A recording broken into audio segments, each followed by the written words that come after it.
Dobre os seus dividendos com essas 3 dicas que eu tenho certeza que você não viu por aí no YouTube. São dicas essenciais para quem busca montar uma carteira previdenciária com foco em viver de dividendos. Então, sem enrolação, a primeira dica para uma carteira forte em dividendos é você olhar ações que têm um payout mais reduzido. O que eu quero dizer com isso? Pegue, por exemplo, a Vivo. É uma empresa negociada a quase 20 vezes o lucro, ou seja, é muito cara. Ela paga um dividendo de 3,5% hoje. E ela sempre pagou um dividendo mediano, hoje está em 3,5%. Se você for observar o seu payout, está em 90%. Então, por ser uma empresa gigante, consolidada, ela não tem mais tanto potencial de crescimento, ela está distribuindo bastante lucro. E com isso, ela acaba distribuindo um payout muito elevado, acima de 90%, é como se fosse um fundo imobiliário. Esses 10% que ela retém é muito pouco para poder crescer. E mesmo ela tendo esse payout elevadíssimo, ela não consegue pagar um bom dividendo. Ela está distribuindo praticamente tudo que ela recebe e paga um dividendo de nem 4%. Claro, ela é muito cara, negociada a quase 20 vezes lucro. Mas, nos anos anteriores, seus dividendos não passavam de 6 a 7%, mesmo distribuindo todo esse payout. Então, como que você vai ter um bom dividendo com uma empresa que praticamente já está no seu limite? As pessoas às vezes não enxergam essa análise em complementar com o seu PL, é claro. Até porque, se você pegar uma VEG, que é considerada uma das melhores empresas de crescimento da bolsa, ela é negociada a quase 30 vezes lucro e paga um dividendo de 1,6%, sendo que seu payout é em torno de 50%. Teoricamente, se ela distribuísse 100%, ou no caso 90%, ficaria perto de 3%, praticamente uma Vivo. Mas ela é negociada a quase 30 vezes lucro, é 50% mais do que a Vivo. Então, se ela tivesse um payout de 90% e um PL de 20 vezes, provavelmente seu dividendo ficaria na casa dos 5, 6%. Então, empresas caras podem pagar um alto payout, mas o dividendo não é relevante. Isso que é o problema. Claro, quem comprou bem mais barato, comprou no passado, tem um dividendo muito alto. Olha o exemplo de BB Seguridade. Seu PL está menos de 10 e paga um dividendo de 10,25%. Mas aí o que acontece? Ela é uma empresa relativamente cara de costume, porque se formos analisar empresas baratas na bolsa, como o Banco do Brasil, é negociada a menos de 5 vezes lucro. E como que BB Seguridade paga um dividendo tão alto? Simplesmente, o seu payout de 90% acaba compensando o seu lucro gigantesco. Ela tem um LPA, ou seja, lucro por ação muito alto. Então, empresas muito lucrativas, com eficiência alta, acabam distribuindo um dividendo maior, mesmo tendo seu PL elevado.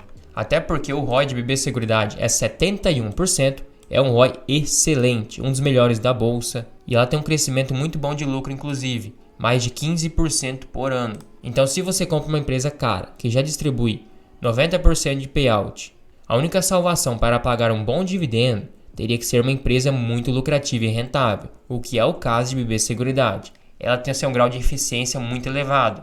Se você pegar uma Vivo, por exemplo, o ROI dela não é nem 7%, é menor do que a inflação, diga-se de passagem. O ROI que é quase 8%, mas como é uma empresa com uma dívida baixa, o que importa mais é o ROI. E ela nem tem uma liquidez corrente acima de 1, mesmo sendo uma empresa gigantesca e com muito tempo de criação. Inclusive, o seu lucro vem caindo, na verdade, nos últimos anos. Está menos 12%. É uma empresa que tem muita concorrência, uma margem líquida de lucro bem baixa, menos de 10%, sendo que seus dividendos não cresceram desde 2018. Então já estamos há quase 6 anos sem crescimento de dividendos. Se você tivesse vivendo de renda com os dividendos da Vivo e você não tivesse reinvestido uma parte, você estaria passando sufoco.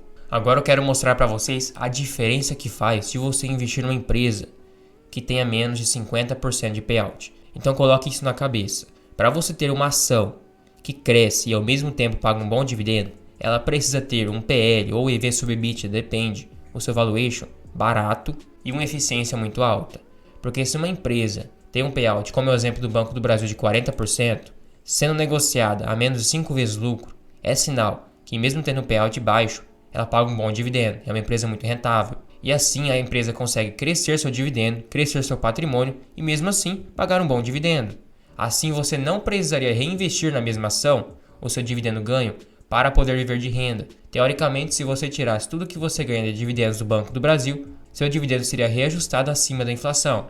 Por exemplo, o Banco do Brasil hoje tem um lucro projetado para finalizar 2023 de 35 bilhões.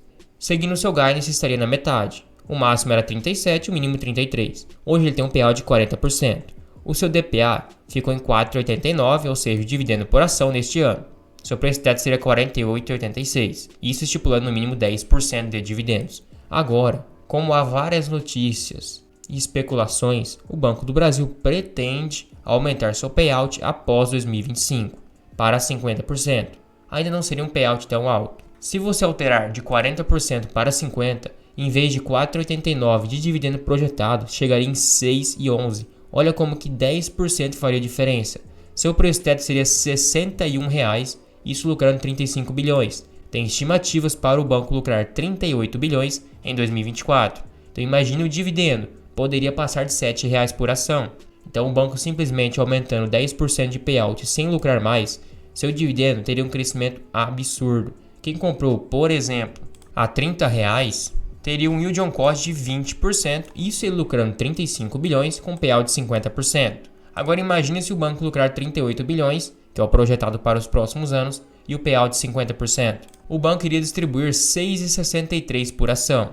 Quem comprou a R$ 30 também, que foi um preço médio de muitas pessoas que aproveitaram as oportunidades, teria um yield on cost de 22,1%. Então é excelente, a pessoa aproveitou a oportunidade e praticamente em 3 anos recebendo esse dividendo, ela paga toda a posição que ela já tem, além de um belo crescimento de dividendos, claro. Outro método para você sempre ter um dividendo alto, teoricamente dobrar seu dividendo, é você não investir em empresas correlacionadas. Como assim? Eu quero dar um exemplo da minha carteira. Eu tenho uma ação de energia, 2 de celulose, mas com foco um pouco diferente, uma de seguro, uma de commodity focada no minério de ferro e uma de banco. Então, digamos que o minério de ferro vá mal, como estava anteriormente. Então seria uma ação da minha carteira que teria um dividendo baixo. Mas o Banco do Brasil está em alta, então seria uma ação que elevaria o dividendo da minha carteira. A celulose hoje, especialmente as empresas que fabricam papéis e embalagens, não estão tão em alta, mas também pagam o dividendo mediano. Então elas conseguem dar uma segurada na carteira. A Transmissão Paulista pagou um dividendo bem alto recentemente, então elevou meu dividendo, até porque comprei mais barato, aproveitei a oportunidade que teve. BB Seguridade paga um dividendo alto, tem expectativas para mais de 10% no ano que vem. Então olha o tanto de ações que eu teria na minha carteira indo bem, sendo que somente uma está indo mal, porque é um setor que não tem nada a ver com o outro. Enquanto um pode ir bem, o outro pode ir mal. Então assim, você recebe um dividendo constante. Claro que vai ter anos que uma ou duas ações da sua carteira vá mal, mas as outras 5, 8 ações, 10 ações, elas performam bem e acaba elevando a sua média de dividendos e você nem percebe. Por exemplo, o minério de ferro, como eu falei para vocês, agora está em declínio, sendo que em 2021 e 2022 especialmente, tiveram seus auges. O minério de ferro estava no topo histórico. Então quem tinha essas ações se deu muito bem. A mesma coisa com a CSN Mineração. Então você ter Vale e CSN Mineração é excesso de diversificação. No setor bancário, se você tivesse Banco do Brasil e Bradesco, não seria excesso de diversificação, mesmo tendo 2 bancos. Um tem o foco em pessoas físicas, crédito empresarial, está passando por um momento um pouco mais difícil com inadimplência. Já o Banco do Brasil, carteira de crédito bem focada para o agro, é um banco mais rural, um banco com ROI nas alturas, então tem focos diferentes.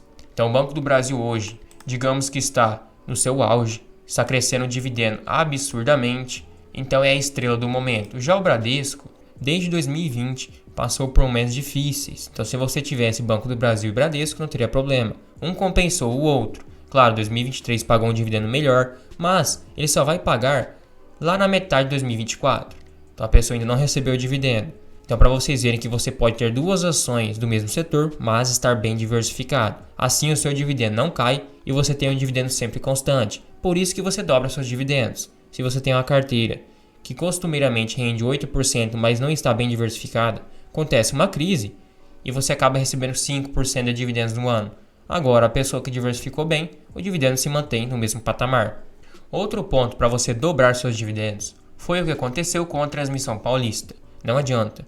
Você tem que saber identificar ações baratas e ter o timing de mercado. Quando aconteceu a notícia que a Eletrobras queria vender uma fatia da Transmissão Paulista, não era nada confirmado e a empresa não perderia fundamentos. Ela estava negociada a quase 0,8 valor patrimonial naquela época e a Eletrobras não iria vender naquela faixa de preço. Se ela fosse fazer a venda, claro, iria ser um negócio muito bem calculado e não seria o fim da empresa. Poderia ser que outra empresa excelente também comprasse. Então a Transmissão Paulista acabou caindo para R$ 22,00, R$ 21,50 e eu fui e enchi o carrinho. sem medo. Comprei 207 ações, tudo numa pancada só, virou a maior posição da minha carteira. Paguei R$22. Então é uma posição recente, já subiu 20% de lá para cá, mais o dividendo de 8% que eu vou receber agora no começo do ano, 28% de rentabilidade em tão pouco tempo. Então olha como que o meu dividendo foi bem alto e minha rentabilidade em si, sendo que a empresa não tinha perdido seus fundamentos. Hoje já ficou cara, passou de 7 vezes lucro, está quase 1 de PVP, mas quem aproveitou aquela oportunidade recebeu um yield on cost muito maior e no longo prazo, por ter comprado mais barato, você recebe um dividendo maior, compra mais ações e dobra seus dividendos. Sendo que ela é uma empresa que deu 756% de rentabilidade em 10 anos, é absurdo.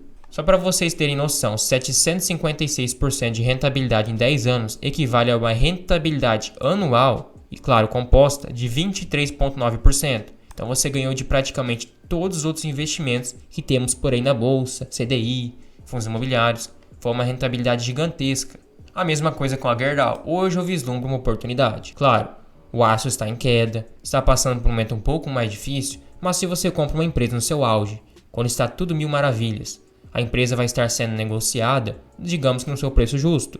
Até porque a cotação acompanha o lucro. Então se você compra uma empresa que é boa, mas está passando por um momento um pouco mais difícil, você acaba pegando toda essa recuperação, cotação subindo, dividendo elevando, e isso aumenta seus dividendos no longo prazo. Então você tem que identificar ativos bons e baratos. Hoje ela é negociada a menos de 5 vezes lucro, um PVP de 0,74. Como eu disse para vocês, é uma empresa cíclica, mas você tem que saber comprar. Hoje ela está sendo negociada um PVP menor do que 2017. Então para vocês verem como que a empresa ficou depreciada. Sendo que ela é uma empresa com um ROI bem alto, tem um CAGR de lucros, um crescimento médio muito alto, uma liquidez corrente quase 3, um ROIC de 15%, uma dívida bem baixa e controlada, um payout inclusive perto de 50%. Então se ela tivesse futuramente um payout maior, pagando também um dividendo melhor se recuperando, seu yield on cost seria absurdo. E ela é uma empresa inclusive que chegou a pagar quase 15% de dividendos. Então nos últimos 3 anos foi excelente. Mesmo esse ano sendo 7%, ainda assim um dividendo acima da média. E eu quero mostrar para vocês o 7º mandamento do bilionário Lírio Parisotto. Hoje ele tem mais de 10 bilhões de reais investidos. Ele também tem uma carteira focada em dividendos. Então ele diz, procure coisa boa e barata. Ativos bons tem bastante, baratos também, mas os dois juntos são bem difíceis. Então você pode encontrar ações boas e ações baratas também. O ideal é juntar os dois, assim você tem uma boa rentabilidade. E pessoal, se você curtiu o vídeo, achou útil, achou informativo, considere virar um membro apoiador aqui no canal. Você recebe selos de fidelidade para diferenciar nos comentários, emojis personalizados, tem acesso àquela planilha de preço teto, controle de dividendos e controle de gastos. Tudo isso por somente R$ 2,99 por mês, você nem percebe que está pagando, é bem acessível e você me ajuda demais. Também não esqueça de se inscrever e ativar o sininho, assim você fica por dentro de todas as novidades e todos os vídeos aqui do canal. Por último, comente qualquer coisa aqui embaixo, pode ser uma crítica, um elogio, uma sugestão, assim você me ajuda a mostrar para o YouTube que o canal está engajado e ele vai recomendar para mais pessoas.